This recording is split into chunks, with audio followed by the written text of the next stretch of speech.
নমস্কাৰ দীপাংকৰ বৰদলৈ দিহানাম চেনেলটিৰ আন এটা ভিডিঅ'লৈ সকলোকে স্বাগতম জনাইছোঁ। আজি মই এভাগ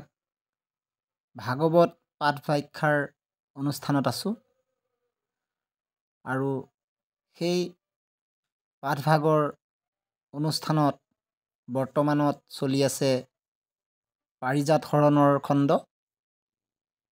এই পাৰিজাত হৰণৰ খণ্ডটোৰ অকণমান আপোনাসৱক ব্যাখ্যা আৰু পাঠ শুনাম বুলি ভাবিছোঁ। আহকচোন ভিডিঅ'টো আৰম্ভ কৰোঁ।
এতিয়া সত্যভামাই কি কৈছে পদে কৈছে স্বামীৰ বল্লভা থাকি সত্যভামা ইন্দ্ৰক বুলিলে হাতী কেন মতে তুমি মূৰ পুষ্প বুলি কৃষ্ণক বোলা উল্লাসী। সত্যভামাই ইন্দ্ৰক কৈছে যে তুমি যে কৈ আছা এই পাৰিজাত পুষ্প তোমাৰ, তুমি কোনটো চিন্তা কৰি কোনটো নাকেৰে তুমি কৈছা এই পাৰিজাত পুষ্প তোমাৰ বুলি? তুমি নিশ্চয় পাহৰি গৈছা যে এই পাৰিজাত পুষ্প ক'ত সৃষ্টি হৈছিল? সমুদ্ৰ মন্থনত সাগৰৰ পৰা উৎপত্তি হৈছিল। গতিকে এই পাৰিজাত পুষ্পৰ তোমাৰ যিমান অধিকাৰ আছে তাৰে সমান ইয়াত মোৰ অধিকাৰ আছে। আৰু এই পাৰিজাত পুষ্প ইমান দিনে তোমাক দিলোৱে, তোমাৰ পত্নীয়ে কি কৰিলে ইয়াত পিন্ধি আছিলে ইমান দিন, গতিকে এতিয়া মোৰ পাল ইয়াত আৰু তৰ্কবাদ নকৰিবা। আৰু কৃষ্ণ পত্নী সত্যভামাৰ এনে বচন শুনাৰ লগে লগে ইন্দ্ৰৰ পত্নী শশীও যিহেতু লগত আছিল, তেতিয়া শশীয়ে প্ৰত্যুত্তৰ দিলে খঙেৰে। কি বুলি? সোণৰে মানুহ মিছা ধমকি কৰি কৰ আকি কৰ আগে। সত্যভামাক কি বুলি কৈছে ইন্দ্ৰপত্নী শশীয়ে যে এই মানৱৰূপী নাৰী, তই মিছতে কাক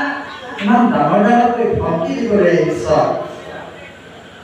মোৰ পতি সকলো দেৱতাৰ কি স্বামী, সকলো দেৱতাৰ ৰজা,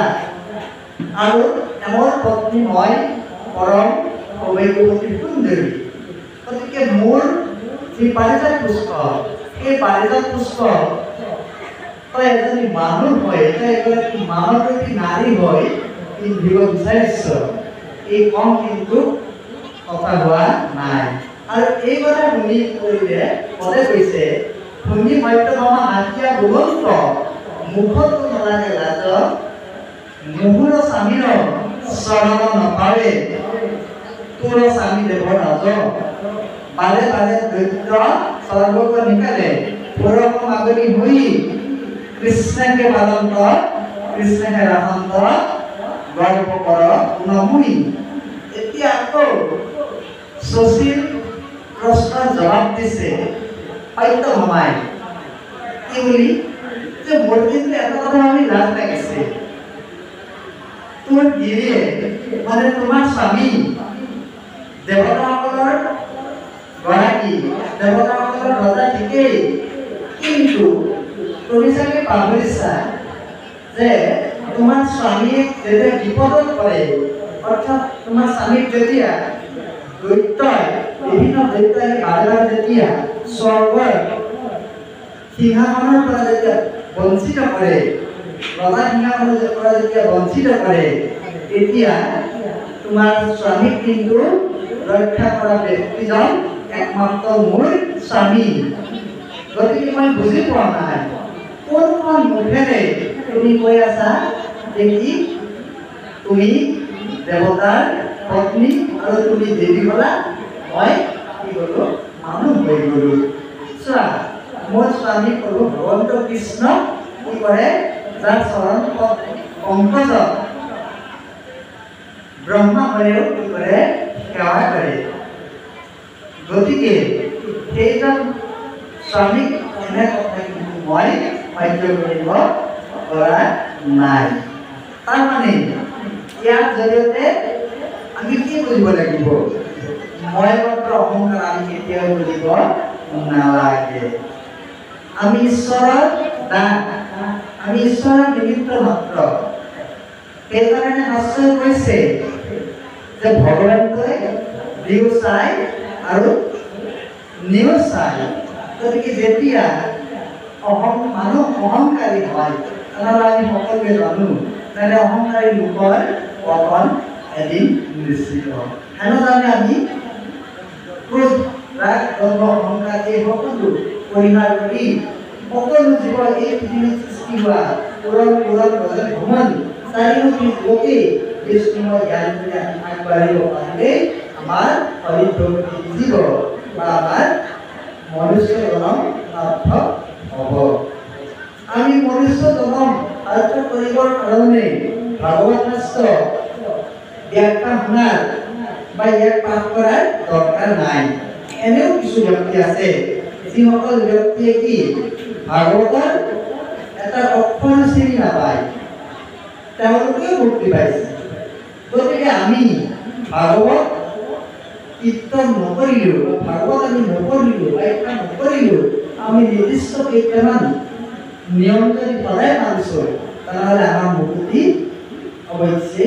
সম্ভৱ সেই কথাকেইটা কি এক নম্বৰ সদায় সত্য কথা থকা সত্য কথা কোৱা দুই নম্বৰ চুৰি কাৰ্য নকৰা তিনি নম্বৰ সকলোকে সমজ্ঞান কৰা আৰু চাৰি নম্বৰ আমাৰ নিজৰ পিতৃ মাতৃ অতিথি ভকত বৈষ্ণৱক কি কৰা দেৱতুল্য জ্ঞান কৰা অতিথি দেৱো ভৱ এইকেইটা নিয়ম মানি যদি আমি গৃহস্থী ধৰ্মত থাকোঁ তেনেহ'লে আমি নিশ্চয় কৰিব পাৰিম ইমান বহলোৱাকৈ আমি ইয়াত বহি এইখিনি কষ্ট কৰি থাকিব নালাগে বাৰু তাৰপিছত আকৌ উপদেশ কি কয় আমি আগবাঢ়িম